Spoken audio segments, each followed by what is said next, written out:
Welcome back to Views with Tees and Jennifer News. This is Jerome Hughes, and as y'all can see in the headline below, Kotaku continues to dig its own grave. Why? Because its editor, Alyssa Mercante, well, she continues to spew out the mouth of a lot of things and stuff, and social media is picking it back up, including Geeks and Gamers' own DDayCobra. Okay, so let's go ahead and get right into it. Now, we always see how like the gaming community is often getting a lot of flack from those who are in gaming journalism and stuff, or the so-called gaming journalists and everything. They're pushing back against what, you know, the gamers are actually want to put out there. And, you know, people often criticize gaming journalism for a few reasons, like being biased or not acting professionally. So in a recent video from DDayCobra and Geeks and Gamers, really focuses on these problems, okay, and especially points out Alyssa Mercante from Kotaku and other common behaviors in the industry.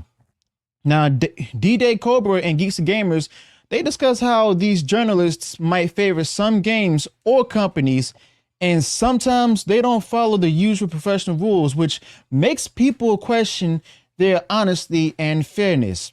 And this is exactly what Gamergate is. So let's take a listen and watch the video clip. Another day of games journalists being the most cringeworthy and hypocritical people on the internet, and that says a lot because it is the internet. But games journalists are truly terrible people, and there's no worse games journalist out there, I should say games journalist, than Kotaku's own Alyssa Mercante. That's right, Frost 2.0. We all know the backstory with Alyssa Mercante if you've been watching this channel. We've got stuff like this. Kotaku senior editor Alyssa Mercante, I think is how you say it, calls for mass reporting of Mark Kern over April Fool's joke and describes gamers and Elon Musk as misogynist. We also have this right here. Kotaku editor Alyssa Mercante lies about Sweet Baby Inc. backlash during CBC radio appearance, claims Steam curator list was made to prevent people from buying and playing these games. How can it be meant to stop people from buying the game? It's just compiling a list of the games and telling people that Sweet Baby Inc. worked on it. If Sweet Baby Inc. was actually something positive, then people would want to play the game. It's absolutely ridiculous. But we have this absolutely right ridiculous indeed.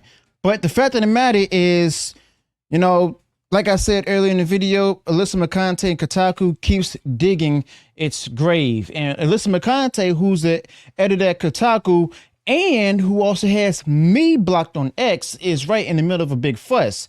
And there's like, you know, this video from DDayCobra and stuff, you know, showing how there's a video going around that shows a few times where Alyssa Mercante says in public that the in public doesn't really match up with what she posts on her own social media. And the main issue with that is that how women are shown in video games. And Alyssa Mercante, we know she often speak out against how the gaming world will see female characters, okay, visually.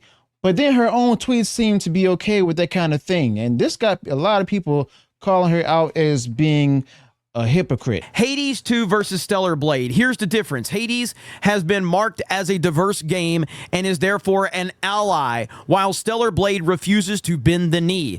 This is why they hate it, and while loving Hades. No hate. Hades is a great game. They just play ball. And here is a tweet from Alyssa Mercante and says, "Mommy, sorry." Well, to be clear, in isolation, there's absolutely nothing wrong with her tweeting this. There's nothing wrong with that. I don't care what she tweets in isolation. It doesn't matter to me. That is not the problem here. The problem is this the same person that said this about male gamers when it comes to Stellar Blade?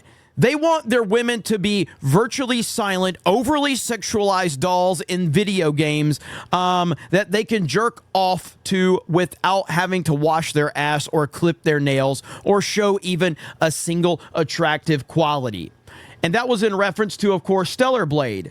So why is it that no one else can sexualize a video game character, but Alyssa Mercante can? This is the hypocrisy. And as Grums says in this tweet, it's all about being an ally game. And this is why games journalists cannot be trusted at all. You cannot trust them. This is why Kotaku is dying. It's why Polygon is dying. It's why G4 did die. It's why a lot of these platforms are completely dying off and no one trusts them because he is right.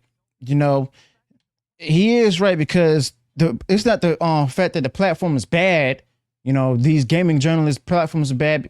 Not just that, because well, it's also the fact that, you know, they're continuing to go ahead and put out there all these virtue signaling political standpoints and views and everything, but expecting the gaming community in total to go ahead and fall for the every woman except everything that they're saying as, you know, gospel. Okay. And DDayCobra and Geeks and Gamers will also point out that Kotaku and some similar websites tend to show a strong preference for left-wing ideas. Okay. And people like Alyssa Mercante often ignore or dismiss the different conservative views. Now, this particular one-sided approach from Alyssa Mercante might change how people see things and turn away a lot of Alyssa Mercante and Kotaku's readers who might have had different opinions. And because of this big bias right here, more and more people are starting to doubt the reliability of mainstream gaming news sites like Kotaku. And DDayCobra and Geeks and Gamers also state that the websites like Kotaku might start losing their readers because they stick too tightly to their own particular set of ideas and ways of doing different things. And DDayCobra and Geeks and Gamers prove how people are looking for news and stories from all angles, not just one viewpoint. Okay. And as they search for, as people look for different places that give a fair look at, you know, the different sides of a story, these websites like Kotaku are becoming, not becoming, but they're actually less popular. Not, as a matter of fact, they're not even popular at all because they're a dying brand.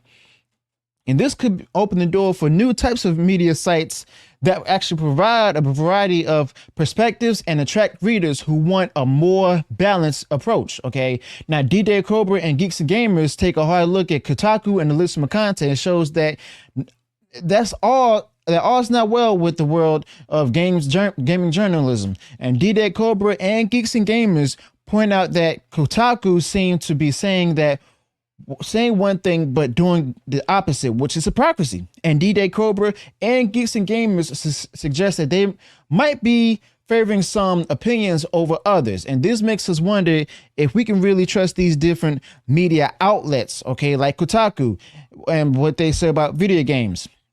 Now, DDayCobra and Geeks and Gamers encourage everyone to start doubting these big name news outlets and try to look for other places, you know, that to get the gaming news from, places that might share our viewpoints a bit more. Okay. Itself is bad. It's the fact that the platform has hired a bunch of propaganda and people that only have one particular ideology, and they have overrun that platform. So by default, it is because the platform is bad, because they have hired all of these left-wing lunatics.